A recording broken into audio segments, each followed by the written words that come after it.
Hare Krishna.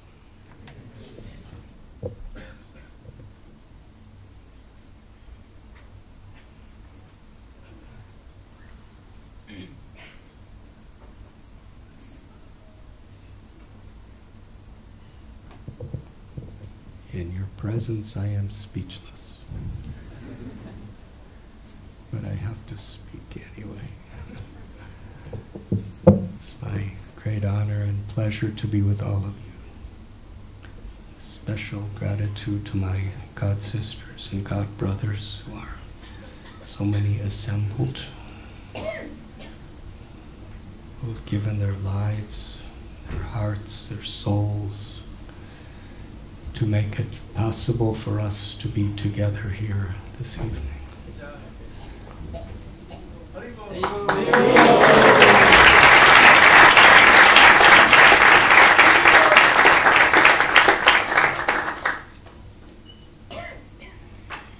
It is an almost irresistible human tendency to take things for granted. Often we cannot appreciate people until they die. And even then, it doesn't last very long. But the reality is, we have these wonderful opportunities to be together, to hear about Krishna, to chant, to worship the deities in such beautiful places, because under the inspiration of His Divine Grace Srila Prabhupada, these devotees sacrificed their lives when there was nothing except inspiration, faith, and surrender. And those acts of devotion are very foundational for all of us and for future generations.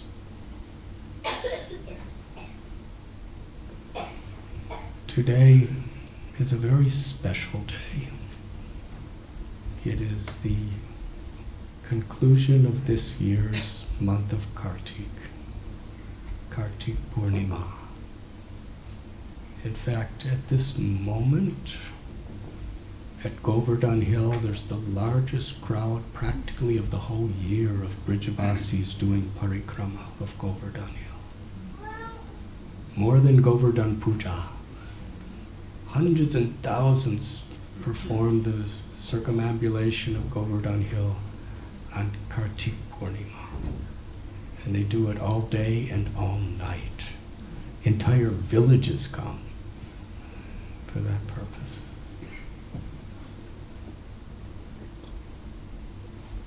In the month of Kartik, which is the holiest of all months, it begins with Sarat Purnima, the day of Krishna's Rasa Leela, when he stands under the Bamsiba tree under the full moonlight and he plays his flute to attract the hearts of gopis of Sri Braj Bhumi. Sri Chaitanya Mahaprabhu recognized that the surrender of gopis were of the highest level of selfless service.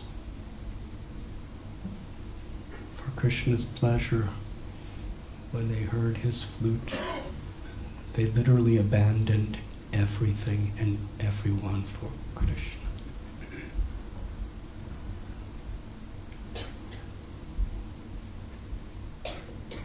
And Krishna reciprocated. In fact, Krishna told on that night that even in an entire lifetime of Brahma, with all that I possess, I cannot repay you for your love. It is so pure. It is so selfless. I can only ask you to be satisfied with your own good deeds. with your own devotion.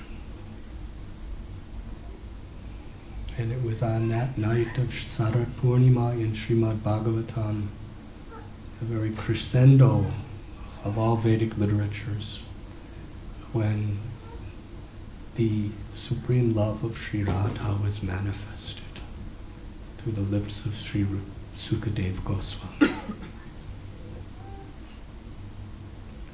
In month of Kartik is also Diwali, the day that Yashoda Mai bound Krishna with the rope of her love.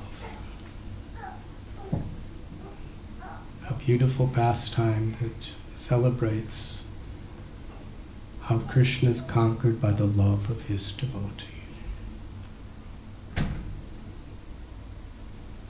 And every evening during this month, we celebrate by reading the prayers of Satyavrat Muni from Damodarastakam, which reveals the intimacy of the personal nature of bhakti.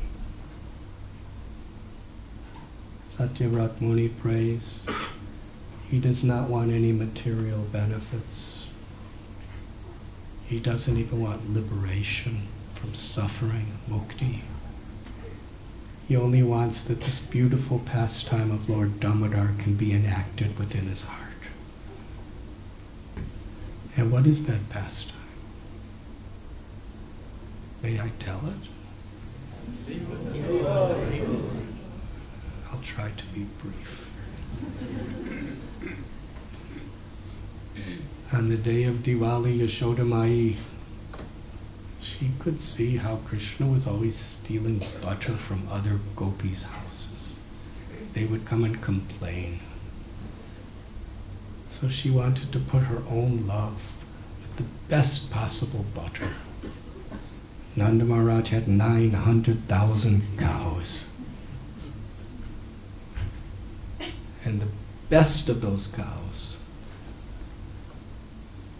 she kept in a separate place, and she personally grew this grass. It was such a fragrant grass, it smelled like lotus flowers. And she would water the grass with the best milk of the best cows. And there was just a few cows that had milk that was so intoxicatingly sweet.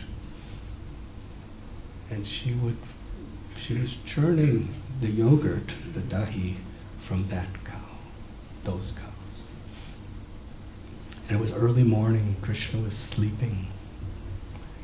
And as she was churning the yogurt, she was thinking that in order to satisfy Krishna, I will put all my motherly love into this offering. And she was thinking of Krishna, singing beautiful songs about Krishna. And as she was doing so, her motherly affection became so uncontrollably ecstatic that milk was pouring from her body. And Krishna was hungry for that milk. So he got up from his little bed and he ran over and stopped his mother by holding the churning rod and indicating that he wanted to drink her milk. So he climbed on her lap and she embraced him and fed him. He was very happy. But by divine arrangement, that same Padmaganda special milk, she was cooking for Krishna some sweets, and it was overflowing over the fire. So she put Krishna down to protect the milk.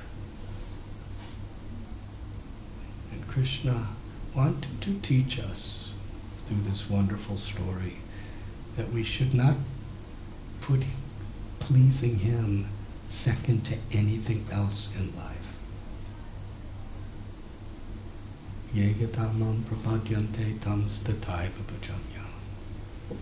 As we surrender to Krishna, he will reciprocate accordingly. If we keep Samsiddhir Haritoshanam, pleasing Krishna, as the focus of the priority of our life, Krishna will reveal himself to us and make us a priority. If we put anything in front of Krishna, then we will not realize Krishna. This is bhakti. Whatever situation may come in our life, there may be dangers, there may be temptations, there may be fears, there may be obligations, there may be pressures, but somehow or other, our priority, our focus is what will please Krishna. That is Krishna consciousness. Of course, Yashoda Mai was only saving the milk for Krishna. But Krishna wanted to teach us. So as she went away, he took the stone that was used for grinding spices, and he broke the clay pot that the yogurt was in. And he started eating it. And then he left that place. And he went where there was butter hanging from a rafter. And he took a wooden grinding mortar where you grind, and he climbed up on it, and he started eating that butter. It's just a small child. And his friends, he called his friends, the gopas, and he was feeding them that butter. And then he was feeding the monkeys the butter. He was very happy. The monkeys were really happy. And Yashoda Mai came back to the place, and she saw the pot was broken, the yogurt was there, the butter was gone, and she followed the little butter footprints of Krishna to where he was on the grinding mortar. And he looked very fearful. As he was very happily feeding monkeys and gopas, he was looking this way and that way to make sure Yashoda Mai wasn't there. And she had a little stick just to scare Krishna so he would behave properly. And when she started approaching Krishna from behind, the monkeys, they started running. They were very afraid of Yashoda Mai. They started running in all directions and jumping out. And Krishna jumped off the grinding mortar, and he saw his mother and ran. And Yashoda Mai was running after him, and he was running, and she was running, and he was running, and she was running, and he was running. You cannot catch the absolute truth. He's faster than the speed of wind. He's faster than the speed of mind.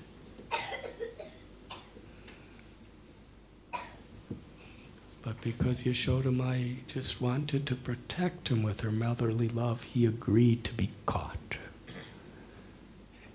And she gently held him by his hand. And he started to cry. And we read from Satyavrat Muni and Damodarastakam, his lips were quivering. His limbs were trembling. Tears were falling from his eyes and mixing with the kajal, the black ornaments, and dripping down his face and his whole body. Queen Kunti remembers this scene in her prayers. Krishna, who is feared by fear personified, is afraid of Mother Yashoda. In Kurukshetra, there was Bhishma, there was Drona, the biggest, most, what to speak of Dwarka, there was Jarasandha, and there was Salva, and there was, when he was just a little boy, Kamsa, and Putana, and Aristasura, and Agasura, Vatsasura, Bakasura, Shishupal, Dantavakra, the most powerful mystic demons who single-handedly could conquer armies. Krishna showed no fear. In Vrindavan, how he killed the demons was so sweet. He never used a single weapon. In Dwarka, he used weapons. But in Vrindavan, Aristasura, let's just take one example. What kind of person was he? He was a mystic yogi. Very cruel, evil. He assumed a form of a bull. His hump was higher than the clouds. He was burning with envy, anger, and a violent intent charging into Vrindavan. His hooves caused earthquakes. All pregnant women were having miscarriages. And little Krishna, he's only about 10 years old.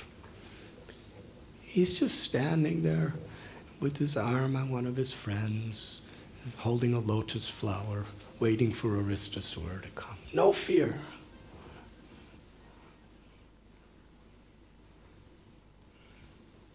And then he just effortlessly just grabbed him by the horns and threw him down and kicked him, and he was dead.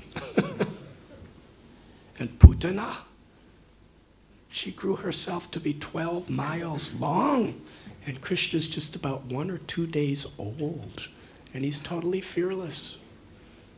Trinavarta, he was just a baby, took him high in the sky, this Rakshasa. He had no fear, he just squeezed his neck and made himself heavy. But he's trembling in fear of Mother Yashoda. Please put down that stick. So she threw the stick away. And Krishna confessed. He said, yes, I stole the butter, but please be kind to me. So she had other chores, and just for his protection, she decided to tie him up with very nice silken rope that's used for the calves. Because she was like his calf. But when she went to put the rope around, it was 2 fingers too small. So she tied more rope to the original rope and put that around his waist, and it was 2 fingers too small. And she put more rope, and she was tying more and more until all the rope of her house. And then neighboring gopis started bringing all their rope. There was huge amounts of rope, and it was all being tied together. The rope was getting longer and longer and longer, and it's not that Krishna's waist was growing. It was still this big. And even if there was so many kilometers of rope, it doesn't matter how much, it was always 2 fingers too short. And the gopi said to Yashoda Mai that there's no use. It's not Krishna's destiny to be tied today. And Yashoda Mai said, no, I'm his mother and I must protect him. And besides that, I want to see how much rope it takes to go around the waist of my son.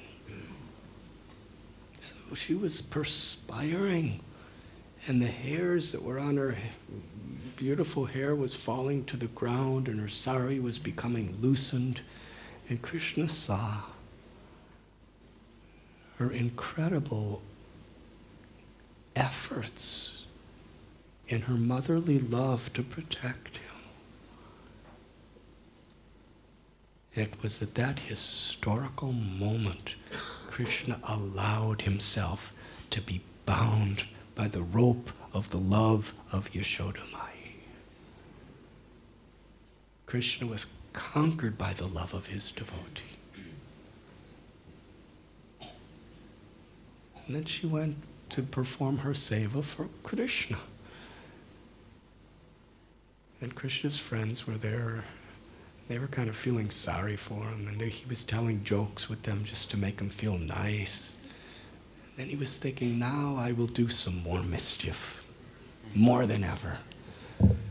So he saw those 2 trees, and he understood that 100 celestial years before 4, Narada Muni, he blessed the 2 sons of Kuvera, Nala Kuvera, Manigriva, with a curse. Because they were so beautiful, handsome. They had so much money. They were the sons of the treasurer of the demigods. They were incredibly brilliant in their intelligence.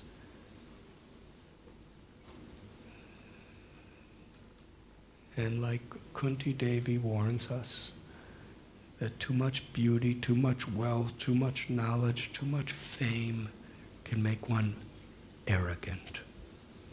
In that arrogance, you cannot respect others. You cannot be grateful for God's grace.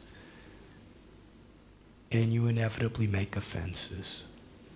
And you cannot helplessly cry out the holy names. Akinchana gochara. Krishna is the property of those who are impoverished. That doesn't mean you don't have anything. That means you understand everything belongs to Krishna and you use it accordingly. And you're humble. For a devotee, the more a devotee gets, the more humbled one becomes, because it understands, I don't deserve, but Krishna is entrusting it to me. Amani na manadena, and use it with respect, not with arrogance. So Narada Muni came by and they were very intoxicated and they were with beautiful young girls bathing naked in a little lake. And they didn't even recognize, they didn't even acknowledge him. So he made them trees. But it was with compassion. After 100 celestial years, they would get to see Krishna's pastimes. Could you imagine? They had the same conscious awareness as they did as most opulent demigods. But they were in the bodies of trees, where they couldn't move, they couldn't speak, they couldn't do anything. But after a while, they got real humble. And then they saw Krishna's pastimes, and they were very receptive. So Krishna pulled the grinding mortar between the trees, and it was massive trees. They were to the sky, these trees. And it was such an incredible sound. Everybody in Braj Bhumi was shocked. And they came, and meanwhile, Manigriva and Nala Kuvera, they came out with their divine bodies and they surrendered to Krishna. And Krishna blessed them. And they were great pure devotees at that time. When Nanda Maharaj came, he saw these 2 enormous trees, bigger than any trees in the world today. They both were fallen down on either side of little baby Krishna, and there's hardly any space between Krishna and the trees on both sides. How dangerous. And Krishna was smiling and joking with his friends, and then when Nanda Maharaj came, he started to cry. He was pretending to be afraid and everything. And Nanda Maharaj knew everything. Because Yashoda, after the trees fell, she was horrified. But still he asked, who tied you up like this? And Krishna said, my mother.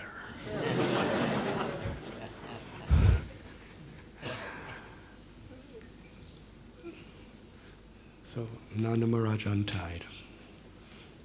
And he was asking, how did this happen? And the little boy said, we saw what happened. Krishna, little baby Krishna, he pulled the grinding mortar because you showed him, I tied him to it, and he went between the trees and he pulled and the trees fell out and these 2 beautiful people came out of the trees, and then they went into the sky, and they surrendered to little Krishna.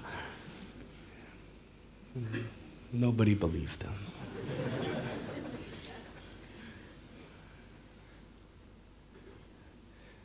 But Yashoda Mai was so heartbroken. In the Gopal Champu by Jiva Goswami, it describes this aspect of the story.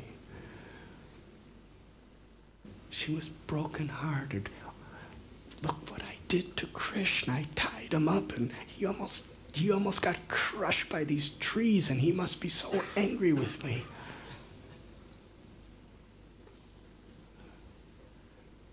So Nanda Maharaj, he brought little Krishna to where Balaram was. And they went to take bath in the Yamuna. Then they went to take lunch. And then they went to see the cows. And Nanda Maharaj arranged fresh milk from the cows to be given to Krishna with some special sweetener that he put in. And then they went back for dinner, and Rohini Devi, she came and said, Yashoda Mai, she is in so much anguish what she did to Krishna, tying him up like this. All day, she hasn't eaten a single morsel of food. She hasn't drunk a drop of water. She's just crying. She's dying of guilt. Look what she did to Krishna. And Krishna's so upset with her. And Nanda Maharaj asked Krishna, would you like to go to your mother? And Krishna said, no. I will stay with you. And gopis were there. They said, Krishna, if you don't go to your mother, who will give you milk? And he said, my father will give me milk from the cows. Who will you play with? I'll play with Balaram and my father. And when Yashoda Mai was hearing these words from Krishna, it was getting worse and worse. And then Rohini Devi said, Krishna, your mother is dying in separation from you. I don't know what will happen if you don't go to see her. And Nanda Maharaj repeated these words. And when Krishna heard that, he jumped out of the lap of Nanda Maharaj and ran to his mother, crying, Mother, Mother, Mother, Mata. And Yashoda Mai ran toward Krishna, Gopal, and they embraced. And he got on her lap, and she fed him her milk.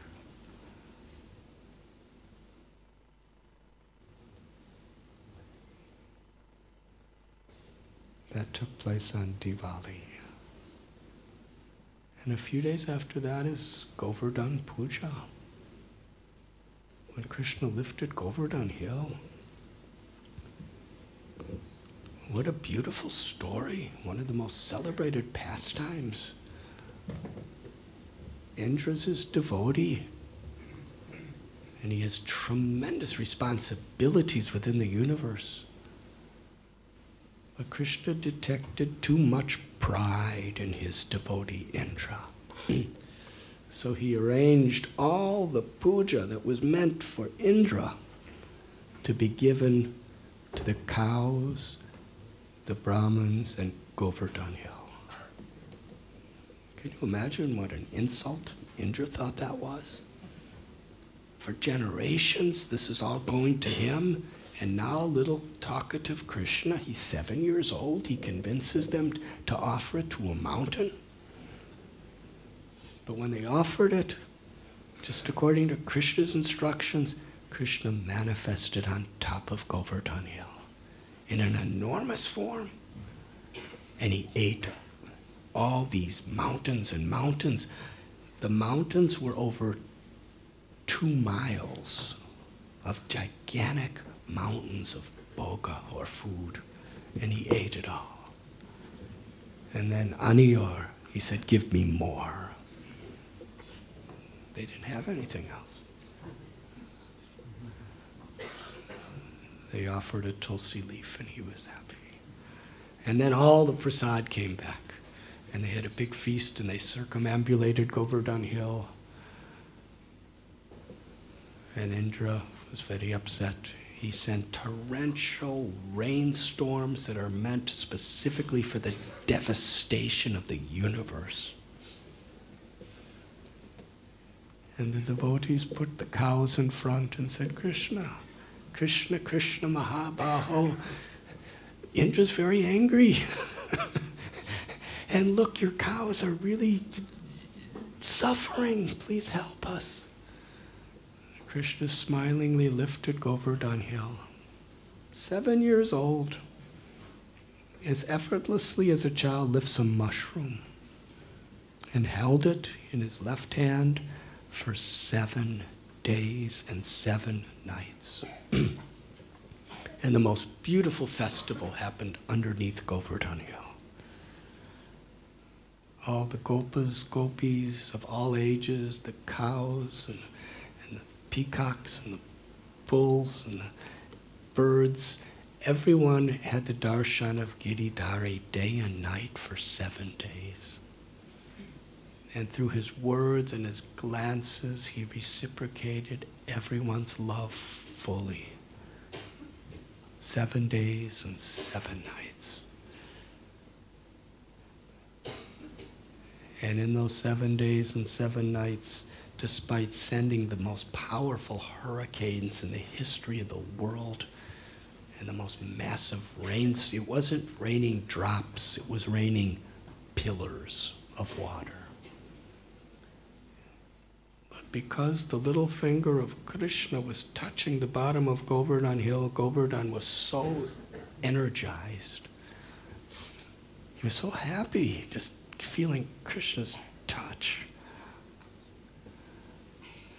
that in 7 days Indra could not separate a single leaf from the limitless trees of Giriraj. He could not uproot a single great blade of grass. So he was quite humbled. And ultimately he went to Brihaspati, he went to Brahma, and they told him, only one who is dear to the Lord can beg forgiveness on your behalf. So the King of Heaven approached Surabhi, a simple mother cow. And she came and said, Krishna, please, Indra really wants to be forgiven. And on the basis of Surabhi's affectionate, merciful appeal, Krishna forgave Indra. And then there was a beautiful Abhishekam where all the demigods came to establish Krishna as Govinda, who is the Lord of the universe, and especially the Lord of the cows. Gopastami is in Kartik. Krishna took care of calves, and on the day of Gopastami, Nanda Maharaj, Upananda, Abhinanda, Sunanda, Nandan, all the brothers, they gave Krishna and Balaram charge of the cows on this special day. It's a glorious festival in Vrindavan. And there are so many other holy days. In Kartik is the appearance day of Radha Kund and Shama Kund. The disappearance day of Narottam Das Thakur and so many other great acharyas. Today, Kartik Purnima, Krishna has Ras Leela with gopis and Sri Radha. But I'd like to speak about a very, very special feature that in our lifetime we will never see again, which is happening at this moment, today. I'm sure you all know about it, but I'd like to speak something. Kartik Purnima is the 500th anniversary of Sri Chaitanya Mahaprabhu entering Vrindavan.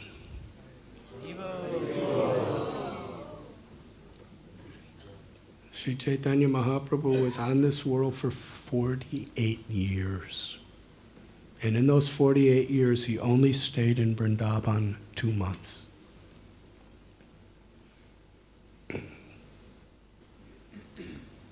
Now, just to build up the excitement and anticipation of how important this day is, when Lord Chaitanya accepted first initiation, or when he accepted Diksha from Ishwarapuri in Gaya, that's when he began to manifest his Radha Bhav, the ecstasies of Krishna in the loving Mahabhav sentiments of Sri Radha. He was weeping, he was crying in separation for Krishna.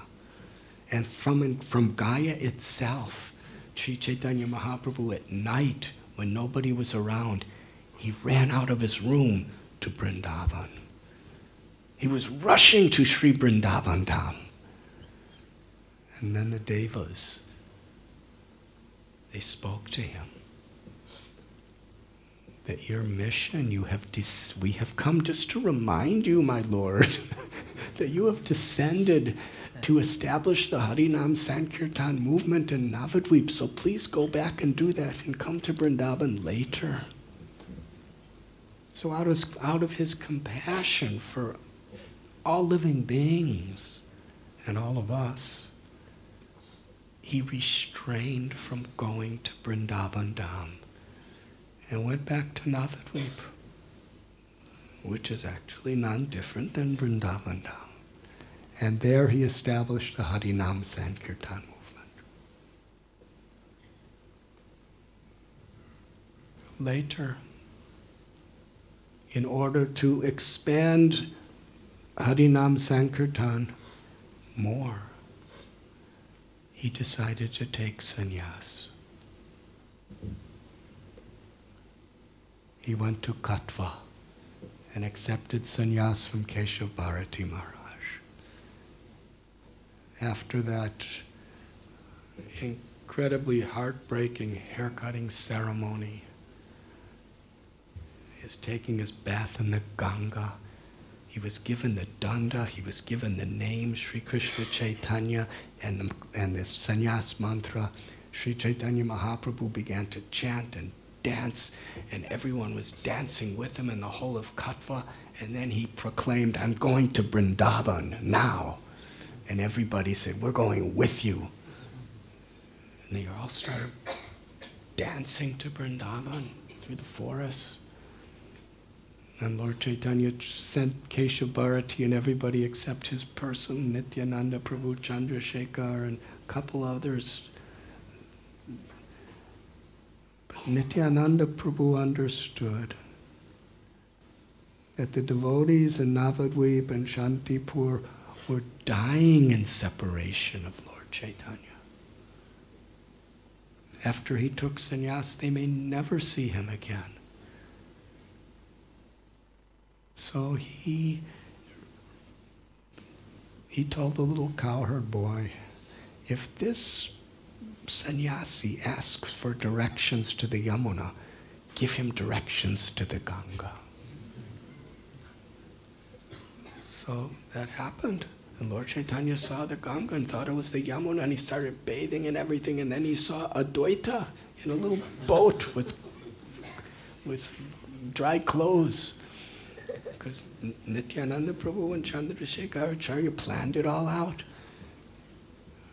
And Lord Chaitanya said, Advaita, what are you doing in the Yamuna in Vrindavan? He said, no, this is the Ganga in Shantipur. And Sachi Mata was there. Lord Chaitanya was longing for Vrindavan. But Sachi Devi and the devotees prayed to him. The same Krishna that lives in Vrindavan, lives in Puri, is Jagannath. And it's close.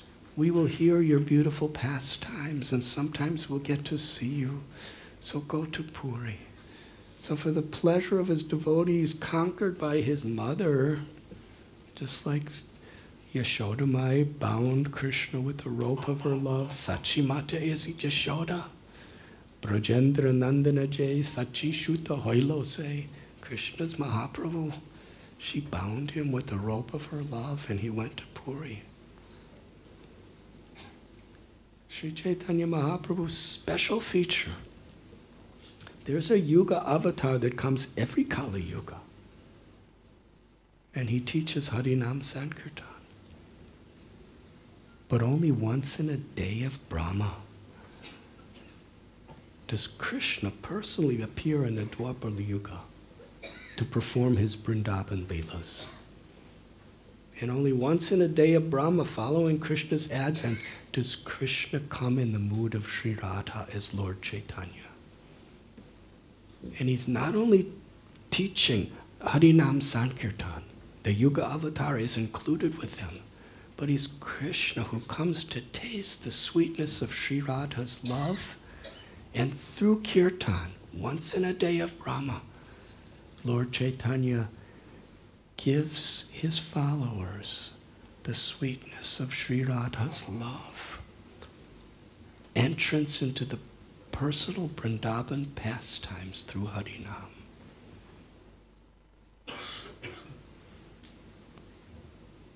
Sri Chaitanya Mahaprabhu, when he was living in Puri, Kaviraj Goswami says, the thought of Vrindavan would increase his ecstatic love. And when he was on his way to Vrindavan, that ecstatic love increased hundreds of times. The devotees were trying to prevent him from going to Vrindavan, because he had already been to South India for 2 years, and then he wanted to go to Vrindavan. So Ramananda Rai and Sarvabhauma Bhattacharya and King Prataparudra were making all sorts of strategies to keep him in Puri, because he would not leave without the blessings of his devotees. I want to go to Vrindavan, please give me your blessings. They would say, you are the independent Supreme Personality of Godhead. You don't need our blessings, but Dola Yatra's coming, so please stay for that. And they would say, the monsoon rains are coming, so you should stay till the end of that. And they would say, Janmashtami and Govardhan Puja is coming, you should stay for that.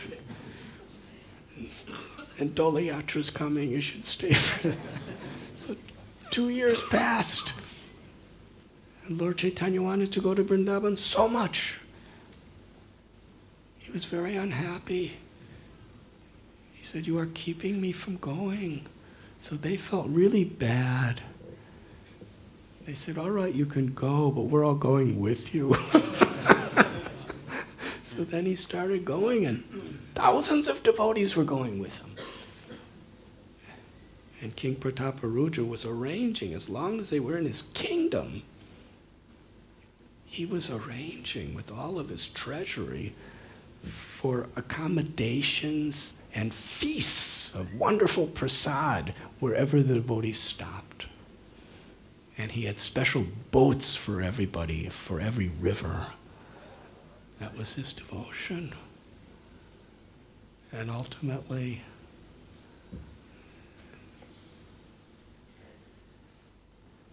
they met Rupan Sanatan Goswami and Ramkeli.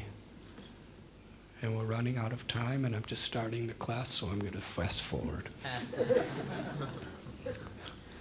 They said, Rupan Sanatan said, they surrendered to him. That was a historical meeting with the most profound humility.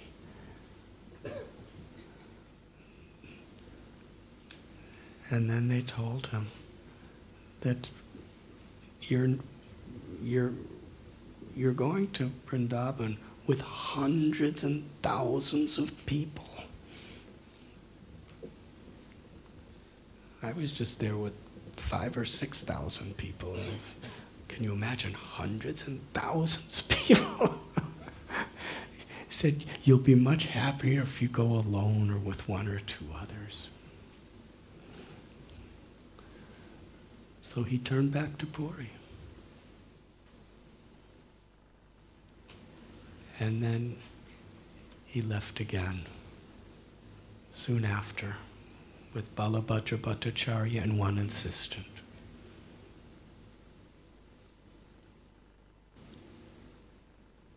He traveled through Jarikhanda forest, and in his ecstasy of going to Vrindavan, he had the tigers and the deers, who are natural enemies, embracing each other as loving brothers and sisters and brothers and brothers and sisters and sisters. They forgot their bodies. Through Harinam Kirtan and through Lord Chaitanya Mahaprabhu's causeless mercy, all the enmity and fear of all of the animals in the forest completely disappeared in the sunlight of prem, ecstatic love for Krishna. To the tigers, the deers, the snakes, the elephants, the insects, the trees, the creepers, the bushes, the weeds, everyone in that forest got prema bhakti. Their souls were liberated, the highest level. Then he came to Varanasi, and he met Tapan Mishra, Raghunath Bhatt Goswami, his little son, Chandrasekhar. And he stayed there for 10 days on their request. Then he went to Prayag, and then continued journey to Mathura.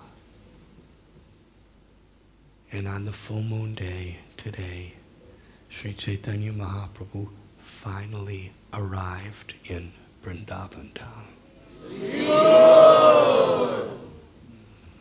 One of the most historical days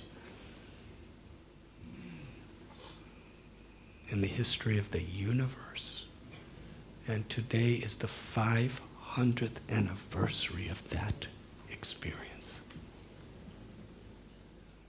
Kaviraj Goswami said when Lord Chaitanya entered Mathura, his ecstasies of love of God increased 1,000 times.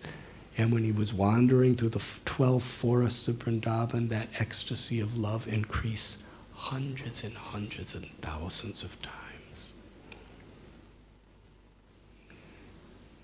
Krishnadas Kaviraj Goswami describes when he was in the forest, all the animals felt their best friend has come home.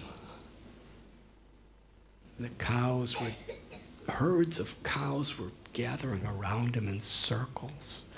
They were licking him and smelling him, and he was caressing them. And as he was walking, they all followed him. And then the deers were going in little circles around him, and they were licking him and he was petting them. And the bees were singing beautiful songs for him. The peacocks were dancing for him. Sri Chaitanya Mahaprabhu, who was Krishna in the mood of Sri Radha, was home in Vrindavan. He wandered through the 12 forests. Sometimes he stayed at Akrura Ghat. He would sit, he would bathe Chir Ghat and Keshi Ghat. He would sit and chant the holy names and love of separation at Imli Tal. And after 2 months, Balabhadra Bhattacharya explained to Lord Chaitanya how much difficulty he was having.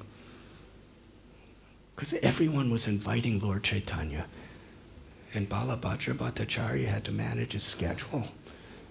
And everyone thought that he was not being impartial. It's really difficult managing schedules. So people were, we want him for lunch, and if he's invited, if he agreed to one, then hundreds of others said, why not me, why him? And Balabhadra Bhattacharya said, I don't know what to do, there's hundreds of invitations. If you go to one, everybody else. And not only that, Lord Chaitanya, every time he'd see the river Yamuna, he'd go in ecstasy and fall unconscious and go underwater, and they'd have to find him and take him out. So he said, let's go. For the pleasure of his devotee, he was willing to leave Vrindavan. In the month of Magh, he left. He went to Prayag. And there he met Rupa Goswami and instructed him in the science of Krishna consciousness for 10 days. And from there he went to Varanasi. And there he delivered Prakashananda Saraswati and all the Mayavadis. And there he instructed Sanatan Goswami for 2 months. And sent him and Rupa Goswami to Vrindavan.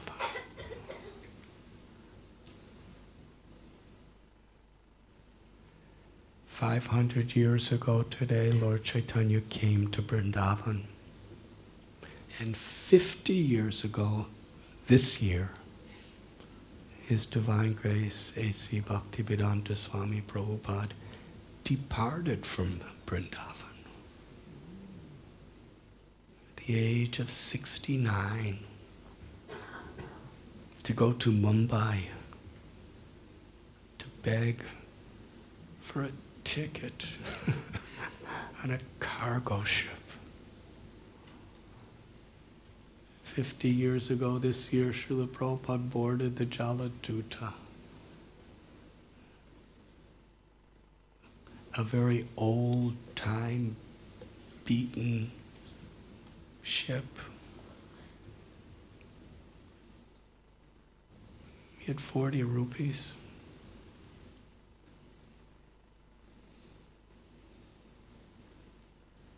And he made that great voyage across many oceans and seas, several continents. He endured seasickness, heart attacks. He came off the boat with practically nothing. A little later, he was living in New York City in a tiny room without windows, without a sink, without a toilet. He was typing away on his manuscripts. He wrote to some of his godbrothers, please help. But they wrote back and said, it's really nice what you're doing, but we can't help.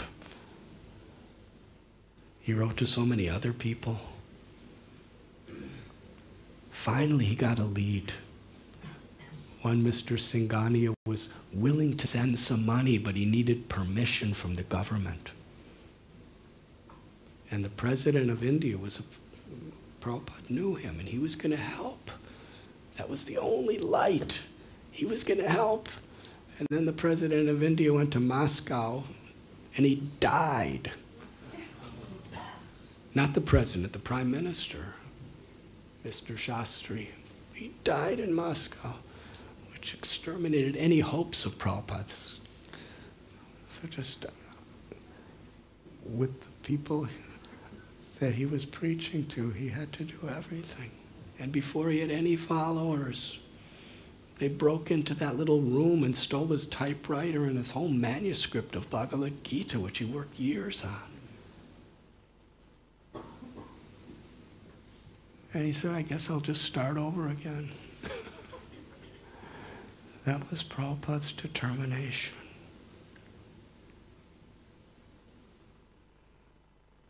"500 years ago, Lord Chaitanya instructed Rupa Goswami and Sanatan Goswami, who put Sri Chaitanya Mahaprabhu's teachings in books. And 50 years ago, Srila Prabhupada came with that message. And tonight we have Guru Das Prabhu and Shamsundar Prabhu and Dhananjay Prabhu and so many others who were right there from the very beginning to be helping Srila Prabhupada in that great mission.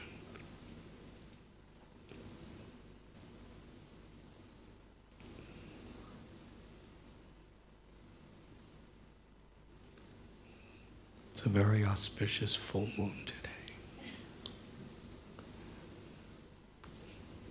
Thank you very much.